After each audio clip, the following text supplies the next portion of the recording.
Cockroach Janata party పూనాలో, బాంబేలో, హైదరాబాద్లో కూడా జరిగింది. ఇక్కడ కూడా చూసాం మన స్టేజ్ మీద ఎవరెవరు ఉన్నారు.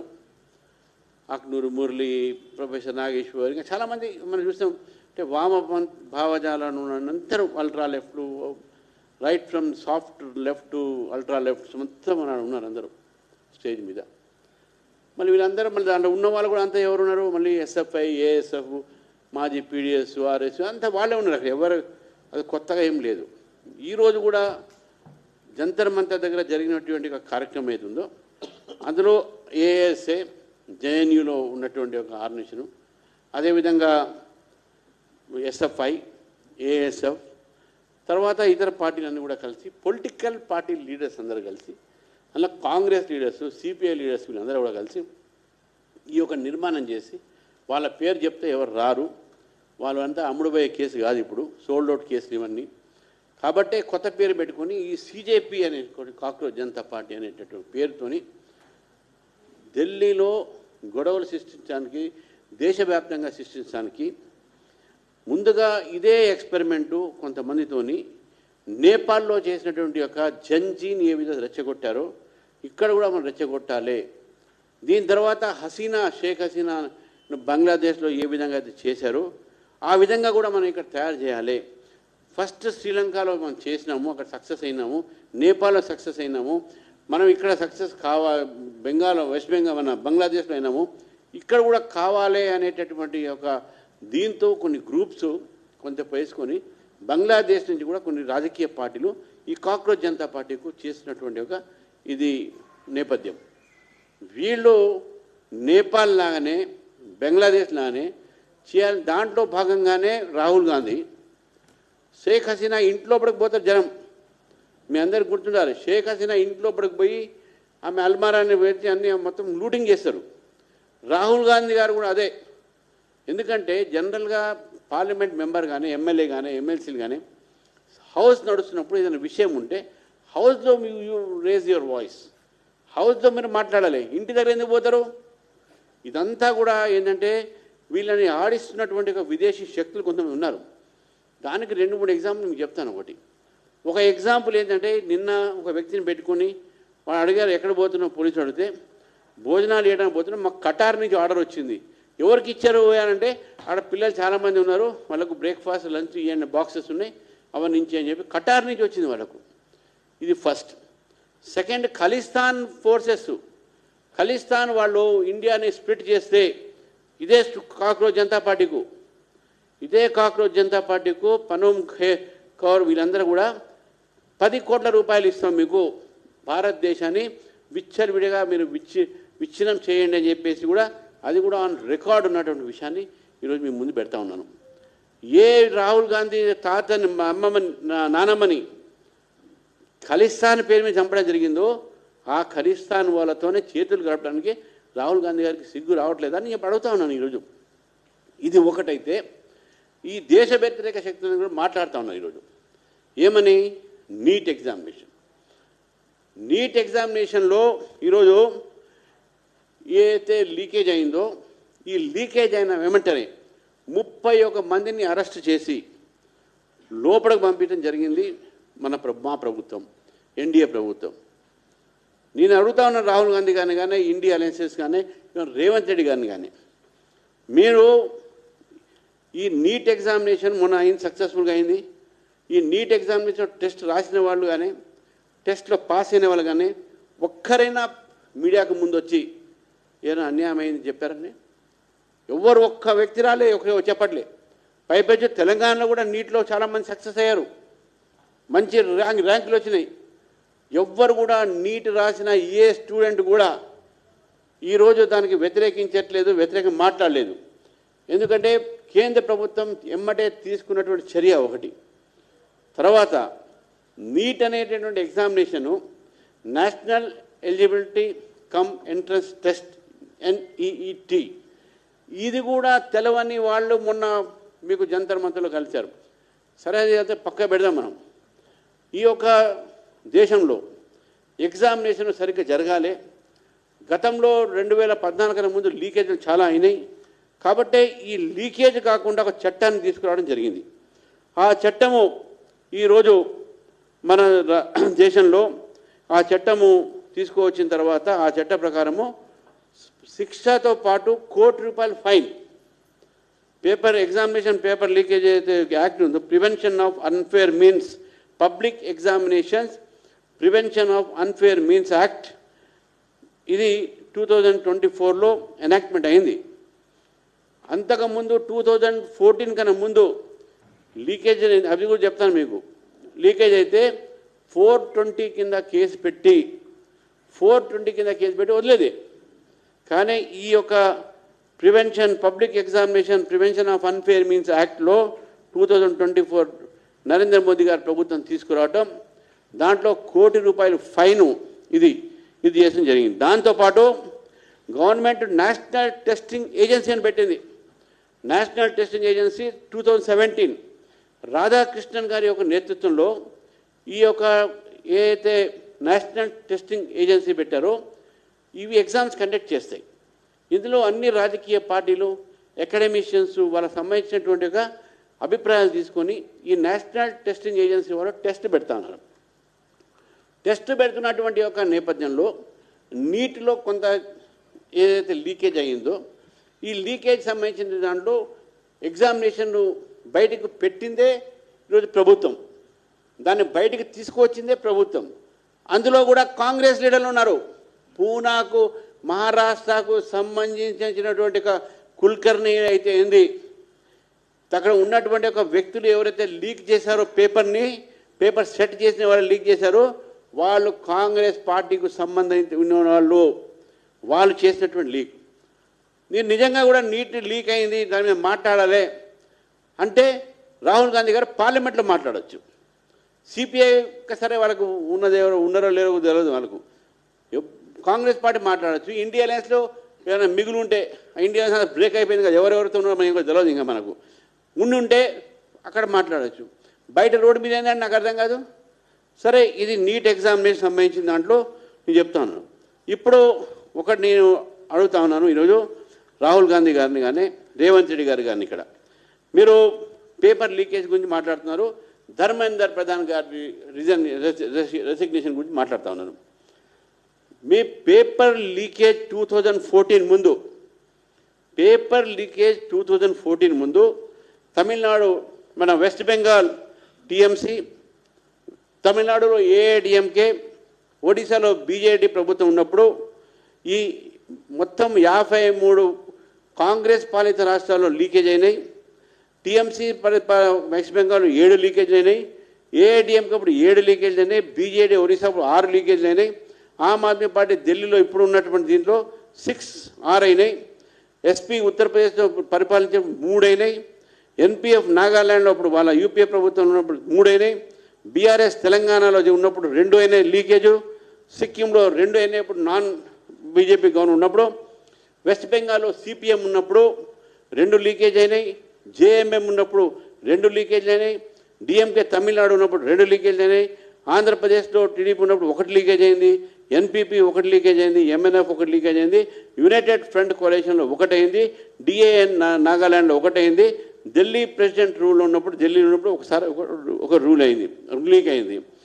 తర్వాత paper leakage India alliance partners మన 2014 తర్వాత కొన్ని రాష్ట్రాలు ఇండియా అలయన్స్ ఉన్నాయి, అక్కడ టీఎంసీ ఉన్నప్పుడు 7 లీకేజీలు, ఈ మధ్య కాలంలో 7 లీకేజీలు, జనతాదళ్ ఆర్జేడీ అప్పుడు నితిన్ కుమార్ ఉన్నప్పుడు 2 లీకేజెస్, అప్పుడు జేడీయూ మాత్రం విడిపోయి అక్కడ ఉన్నారు వాళ్ళు. సిపిఎం వెస్ట్ బెంగాల్ అంతకుముందు 2 అయినాయి, డిఎంకే ఉన్నప్పుడు 2 అయినాయి, ఎస్పీలో మళ్ళీ 3 అయినాయి. ఇది మొత్తం జరిగినటువంటి ఒక లీకేజెస్. ఈ లీకేజెస్లో నేషనల్ లెవెల్ పేపర్ లీక్ చెప్తున్నాను, మొత్తం నేషనల్ లెవెల్ అయిన leakages 2014 CBSE class 12 leakage, 2013 SSC CGL leakage, 2012 AIIMS post graduate medical examination leakages, 2011 life insurance corporation of India recruitment exam leak, all India entrance examination 2011 leakages, 2011 AIIMS entrance leak, Ravi ఆత్రిక్ case అని అంటారు దాన్ని, 2010 Indian navy lower division clerk leak examination leakage, 2007 railway recruitment board assistant loco pilot and assistant station master exams leakages, 2008 RRB assistant loco, 2007 clerk grade examination national bank leak, అదేవిధంగా ICIA common proficiency test CPP అంటే దాన్ని 2007లో leak అయింది. 2006లో all India post graduate medical examination, ఇది railway recruitment board 2006, 2005 common entrance test for engineering 2005 to CBSE class 12 board exams. 15 లీకులు, అంటే ఇన్ని లీకేజెస్ అయినటువంటి ఒక ఈ కాంగ్రెస్ హయాంలో చెప్తా ఉన్నాను నేను. తర్వాత Rajasthan university paper leak, RSPSC leak, అంటే కాంగ్రెస్ గవర్నమెంట్లో. లైబ్రేరియన్ రిక్రూట్మెంట్ రాజస్థాన్ ఒకటే నేను చెప్తున్నాను. దీంట్లో forest guard recruitment, senior teacher పంజాబ్లో పంజాబ్ ఎంట్రన్స్ టెస్ట్, హిమాచల్ ప్రదేశ్లో subordinate, HP university medical examination leakages, ఇవన్నీ కాంగ్రెస్ ప్రభుత్వం అయినటువంటి ఒక 2003, 2006, 2017.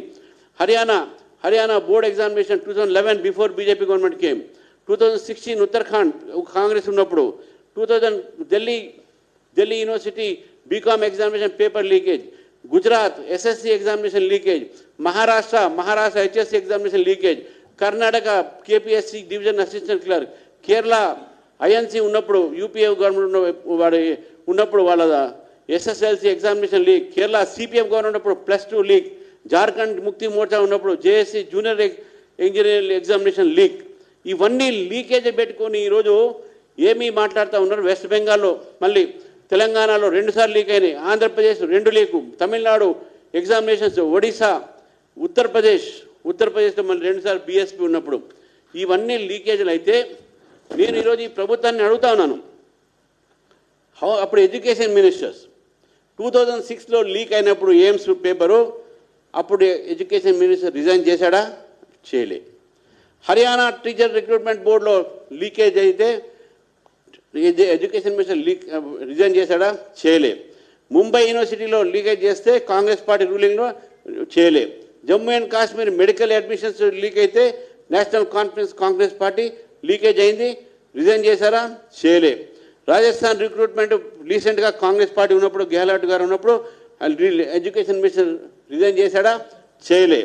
జార్ఖండ్లో జరిగినప్పుడు చేశారా? చేయలే. 2006 నుంచి 2024 వరకు కాంగ్రెస్ ప్రభుత్వం ఉన్నప్పుడు, స్టేట్స్లో నాన్ బీజేపీ ప్రభుత్వం ఉన్నప్పుడు లీకేజ్ అయినటువంటి ఒక్క ఎడ్యుకేషన్ మినిస్టర్ లీక్ చేయలే. ఇవన్నీ కూడా ఎడ్యుకేషన్ డిపార్ట్మెంట్ సంబంధించినటువంటి ఎగ్జామినేషన్స్ మాత్రమే. Why didn't they resign? ఎందుకు రిజైన్ చేయలేదు? ఇప్పుడు అడుగుతా ఉన్నారు ధర్మేంద్ర ప్రధాన్ రిజైన్ చేయాలని చెప్పేసి. ఇది చాలా విడ్డూరంగా ఉన్నది. ఇది ఈరోజు వీళ్ళ నియత్ ఇది ఉన్నది. వీళ్ళది నీట్ ఎగ్జామినేషన్లో నీట్ రీఎగ్జామినేషన్ పెట్టిన తర్వాత 5440 ఎగ్జామినేషన్ సెంటర్ పెట్టి 550 సిటీస్, 551 సిటీస్లో, అంటే 500 సిటీస్లో 14 సిటీస్ అబ్రాడ్లో, బయట కూడా 14 సిటీలో ఈ ఎగ్జామినేషన్ జరిగింది. ఈ ఎగ్జామినేషన్ జరిగిన ఇంత పెద్ద ఎగ్జామినేషను ఇది 2004 నుంచి ఏదైతే రిఫార్మ్స్ చేయలేదు, మేము రిఫార్మ్ తీసుకొచ్చినాం. బీజేపీ గవర్నమెంట్ రిఫార్మ్ తీసుకొస్తుంది.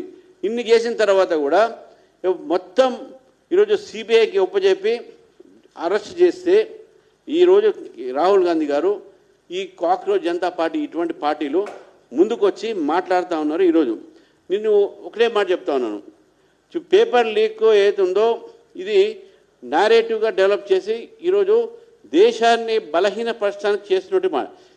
ఈరోజు నరేంద్ర మోదీ గారు ఫస్ట్ టైం ట్వీట్ చేశారు, ఇది కేవలం పేపర్ లీకేజ్ ఎడ్యుకేషన్ సిస్టమ్ మీద మాట్లాడుతున్నారంటే ఓకే, మేము కూడా దాని మీద ఫస్ట్ టైం విద్యార్థులతో మాట్లాడటానికి ప్రభుత్వం ముందుకొచ్చి పిలిపించి మాట్లాడింది వాళ్ళతోని. మాట్లాడిన తర్వాత ఏమైంది, ఇద్దరు కాంగ్రెస్ పార్టీ రిప్రజెంటేటివ్ వచ్చారు. రాహుల్ గాంధీ కూడా పిచ్చిగా ఆయన ఇంటి ముందు పోయి చేస్తూ ఉంటే ఆయనతో కూడా మా మినిస్టర్ మాట్లాడారు. మా మినిస్టర్ మాట్లాడి జితేందర్ సింగ్ అని ఎక్స్ప్లెయిన్ చేసే ప్రయత్నం చేశారు. భయ్యా బాబు ఇది తప్పు, నేను మాట్లాడితే పార్లమెంట్లో వచ్చి మాట్లాడు, రోడ్డు మీద బాగుండదు అని చెప్పి సంజాయించిండు. సరే, ఆయన అగ్రి అయిందా లేదా అనేది వేరే మాట. ఈరోజు ఏదైతే మనకు సంబంధించినటువంటి ఒక బీజేపీ ప్రభుత్వము మేము తీసుకువచ్చినటువంటి ఒక ఏదైతే రిఫార్మ్స్తో పాటు ఈరోజు యువకులకు చేసే పని ఈరోజు చెప్తా ఉన్నాను మిత్రులారా. ఈరోజు అన్ఎంప్లాయ్మెంట్ గురించి వీళ్ళు మాట్లాడుతూ ఉన్నారు. Government recruitment and employment opportunities NDA ప్రభుత్వం వచ్చిన తర్వాత ఇప్పటి వరకు 12 లక్షల అపాయింట్మెంట్ లెటర్స్ మేము ఇవ్వటం జరిగింది. 19 రోజుగారు మిలాలు జరిగినాయి. 51,000 యంగ్స్టర్స్కు మేము ఉద్యోగాలు ఇచ్చినాం. ప్రధానమంత్రి వికసిత్ భారత్ రోజ్గార్ యోజన కింద 20 లక్షల మందికి ప్రతి 6 నెలలకు జాబ్స్ వచ్చేటటువంటి ఒక నిర్మాణం చేసే ప్రయత్నం చేస్తున్నారు. తర్వాత మీకు skills development, entrepreneur self employment, startup India, ప్రధానమంత్రి ముద్రా యోజన, దీని ద్వారా చాలామంది యువకులకు ఈరోజు ఉద్యోగ అవకాశాలు పెరిగినాయి. ఎడ్యుకేషన్ అవకాశాలు కూడా పెరిగినాయి. యూనివర్సిటీస్ పెంచినాము, ఐఐటీస్ ఎన్ఐటీస్ పెంచినాము, ఎంబీబీఏ మెడికల్ కాలేజ్ పెంచినాము. తర్వాత స్టూడెంట్స్ ఎన్రోల్మెంట్ 4.5 కోట్లు పెరిగినాయి. 2014 నుంచి 4.5 crores more students have join the education courses. Expansion of IITs, IIMs, తర్వాత మెడికల్ ఎడ్యుకేషన్ డెవలప్మెంట్ చేసినాం. ట్రైబల్ స్టూడెంట్స్కి అవకాశం ఇచ్చి చాలా ట్రైబల్ యూనివర్సిటీస్ కూడా పెట్టినాం. ఏకలవ్య మోడల్ రెసిడెన్షియల్ స్కూల్ అంటే ఎడ్యుకేషన్ సిస్టంలో తీసుకువచ్చినటువంటి ఇది. చివరికి నెంబర్ ఆఫ్ జాబ్స్ గురించి వీళ్ళు ఎంప్లాయ్మెంట్ మాట్లాడుతూ ఉన్నారు. 2004 to 2014 అప్పుడు jobs created by government of India 2.9 crores.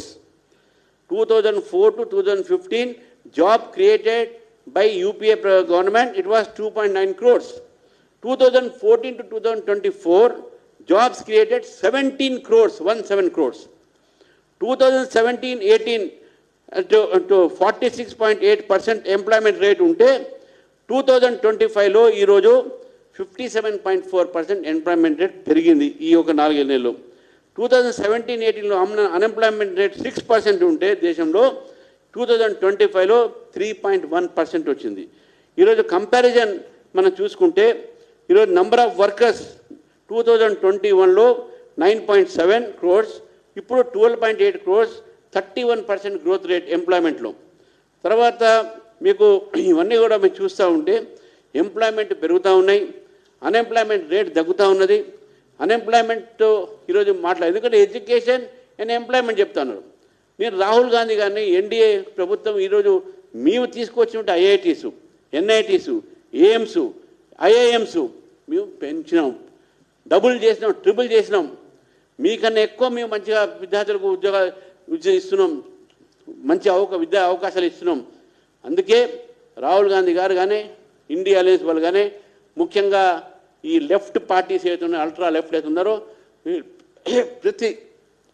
ప్రతి చోట ఇటువంటి ఒక కార్యక్రమాలు చేసి దేశంలో వీళ్ళు విచ్ఛిన్న శక్తులకు డెవలప్మెంట్ చేసి ఇక్కడ వైలెన్స్ క్రియేట్ ప్రయత్నం, హింసాత్మకమైన సంఘటన చేసే ప్రయత్నం చేస్తున్నారు.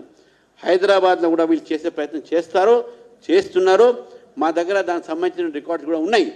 నేను ఒకటే మాట్లాడుతున్నాను రేవంత్ రెడ్డి గారితో, వీరందరూ కూడా దేశ వ్యతిరేక శక్తులు. ఖటార్ నుంచి డబ్బులు వస్తూ ఉన్నాయి, ఖలిస్తాన్ నుంచి వీళ్ళకి డబ్బులు వస్తూ ఉన్నాయి, కెనడా నుంచి, బంగ్లాదేశ్ నుంచి వీళ్ళకి మద్దతు పలుకుతూ ఉన్నారు, పాకిస్తాన్ నుంచి వీళ్ళకి మద్దతు పలుకుతూ ఉన్నారు. ఇటువంటి వాళ్ళకు మీరు మద్దతు పలుకుతున్నారంటే ఈ దేశంలో యువత ఊరుకోదు. ఈ దేశంలో యువత భారతదేశం పట్ల ఉన్నటువంటి ప్రేమ, భారతీయులుగా వాళ్ళకున్న గౌరవము అవుతుందో నరేంద్ర మోదీ గారు వచ్చిన తర్వాత ఉన్నది. కాబట్టి ఎన్ని విదేశీ తత్వలతో మీరు కలిసి ఈ యొక్క దేశంలో యువతని చెడగొట్టే